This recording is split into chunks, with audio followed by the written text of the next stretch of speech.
కాబట్టి ఇంకేముంటుంది అన్న. ఫ్రీ అనేది ఫస్ట్ దేశంలో రాష్ట్రాలలో ఫ్రీ అనేది తీసేయాలి. ఫ్రీ అనేది పోయినప్పుడే మరి ఏది వ్యవస్థ ఫ్రీ అనేది ఏది కష్టపడాలి. పని చేస్తే నువ్వు ఇగో ఇన్ని గంటలు నువ్వు పని చేయాలి. ఇప్పుడు నీ ఏజ్ని తగ్గట్టు పని పెట్టు, ఆ పని చేయించేసి పైసలు ఇచ్చేసే బతుకుమని. అది లేకుండా ఎవరిని ఇష్టం వచ్చినట్టు వాళ్ళు ఎవరిచ్చినట్టు వాడు బుట్ట చదువుకుంటుంటే ఇంకెన్ని ఎడికలు వస్తాయి. ఫ్రీ అన్నిటి ఫ్రీ అంటున్నావు.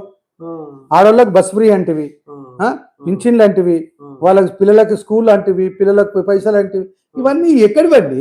ఎవరివి? మనకిచ్చి మళ్ళీ మనకు ఆటలు ఆడుతున్నారు. అది కాకుండా నువ్వు చదువు, నువ్వు సమాజంలో ఏం చేస్తున్నావు అనేది తెలుసుకో, సమాజం కోసానికి ఏం చేస్తున్నావు అనేది తెలిసి వాళ్ళకి ఇవ్వు. అది లేదు, ఫ్రీ ఫ్రీ అవ్వక జనాలు సోమరిపోతులు అంటున్నారు.